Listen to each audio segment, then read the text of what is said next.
Conosco hoje Fernando Martins e Miguel. Ô, Fernando, explica aí pra gente. Agora é o Savarino que vai pra Liga Americana, é isso? Agora é o Savarino. É a volta dele, na verdade. Boa tarde, Gui, boa tarde, Pedro, Rosane, todos os amigos ouvintes. Realmente, agora é a vez do Savarino deixar o Atlético, né? O Atlético ontem, o Roberto Abras já havia trazido essa confirmação pelo lado do Atlético da negociação, e não que esteja fechada, né? Mas existe sim a negociação com o Real Salt Lake, que é a equipe que o Atlético comprou o Savarino em 2020, né? Então, é bem provável que Savarino retorne à MLS, que é a principal liga de futebol norte-americana, e o jogador, ele tá treinando, ele foi retirado da viagem, né, ao Equador, muito por conta do visto também, muita gente estava associando isso, mas claro que também tem muito a ver, né? Sinal de que a partir de agora... Não fez o esforço porque sabia que estava negociando. Exatamente, né? Exatamente.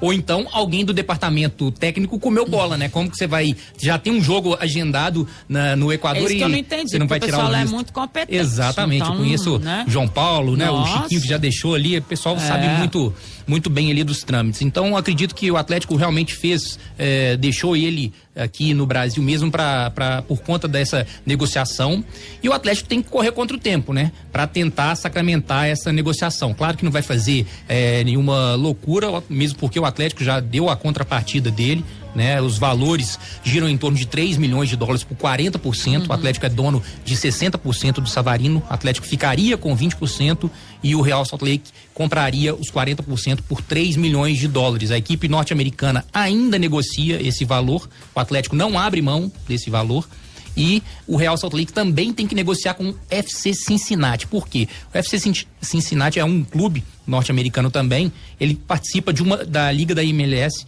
tem uma lista que chama lista de alocação. O que é? O Cincinnati é o primeiro dessa lista e o Real Salt Lake é o 22º dessa lista. Essa lista serve para que todo o clube que quiser trazer um jogador, eles estejam ranqueados, né? Tipo, pro pessoal entender, tipo o que acontece com o vôlei, mais ou menos. Você pontua os jogadores e aí cada clube tem que ter aquela pontuação de jogadores para um não ficar muito fora do outro. Mais ou menos isso? Mais ou menos isso. E aí ele tem o direito de trazer um jogador de fora, um jogador que já atuou ele. Exatamente. Entendi. E aí o Real Salt Lake vai usar o Savarino, mas como ele é o 22º da lista, ainda tem que negociar esse ranking, né, esse ranqueamento com o FC Cincinnati. Então é isso que está pegando, né? O Atlético deve oficializar nas próximas horas ou nos próximos dias, até porque a janela de transferência para os Estados Unidos ela fecha dia 4. Então, até na próxima semana. Então, é emergente essa venda, passa pelo orçamento essa venda. O Atlético entende que Savarino é uma boa peça de reposição, claro, um jogador que não tem tanta minutagem, né, pelo investimento que se fez nele. E considera que o Pavon será o substituto à altura. Pavon, argentino, que é do Boca, já assinou um pré-contrato com o Atlético e chega em julho ao Atlético. O único problema, Dimara, que a gente cita, e aí é uma opinião particular, mas também profissional, é a respeito da utilização do Pavon. O Pavon tá com 6 jogos de gancho na Libertadores. Só poderá entrar em campo pelo Atlético na Libertadores em uma eventual final, caso o Atlético chegue na final, e o Savarino pode atuar desde sempre. Então, seria e a importância do uma Savarino, vaga menos. Lógico, a importância do Savarino neste grupo do Atlético, ou seja, é um cara que vai chegar e adaptar. A gente, Fernando, já viu jogador estrangeiro chegar, né, Pedro, e adaptar em 2 dias, mas a gente já viu também, cara, que essa adaptação demorou meses. O Savarino, ele teve altos e baixos, né? Momentos de titular e momentos em que não vinha sendo muito utilizado. Nessa temporada, inclusive, ele passou por uma série de jogos em que ele ficava até de fora da relação. Exatamente. Por conta da questão dos 5 estrangeiros. Mas não há dúvidas de que ele vinha numa crescente. Eu tenho pra mim que o Savarino queria jogar mais, né? Com certeza. Pra mim que essa volta dele tenha muito, conta, acredito que tenha muito a ver com ele também, né? E com dinheiro a gente não pode esquecer, senão o torcedor cobra da gente. O Atlético também, ao contrário do que se imaginou, até pela entrevista do Menin, que falou que o Atlético vai seguir com as próprias pernas nessa temporada e tal. O Atlético tá com problema financeiro, já tá batendo situações, eu conversava com o Fernando na FIFA também, então é muito pela questão financeira também. Muito pela questão financeira e também essa questão que o Pedro falou também sobre a vontade do jogador, né? Ano passado ele teve alguns problemas com o Cuca porque não vinha jogando, né? Foi mesmo. Foi retirado, chegou a ser retirado de viagem porque não estava encarando muito bem a condição de reserva, então ele acha que precisa jogar mais, o Atlético acha que deve fazer caixa com o jogador porque precisa do dinheiro para pagar pendências, aí, inclusive na FIFA com o River Plate pela aquisição do Nacho. Então eu acho que vai acabar acontecendo essa negociação e todo mundo vai ficar satisfeito. A torcida nem tanto, porque a repercussão não foi muito boa, tanto pelos valores como pela saída de um jogador que foi importante, né? A gente não pode dizer que o Savarino não foi importante, porque é um jogador decisivo de jogos grandes, né? Fez gols de vitórias contra Palmeiras, contra Flamengo ano passado, né? E agora, recentemente, fez os 2 gols contra o Curitiba, né? A gente não pode esquecer. O diferencial do Atlético sempre foi esse banco e as opções. Eu acho que por isso que o torcedor fica apreensivo, né? Principalmente quando a gente está falando que nesse ano o Atlético, e não é segredo para ninguém, falou o tempo inteiro na questão da Libertadores, e aí você tem um Campeonato Brasileiro que você defende o título, você tem uma Copa do Brasil que você defende o título, então você precisa ter essas alternativas. E o Savarino sempre apareceu como uma excelente alternativa. E se uns vão, Dimara, outros chegam, né?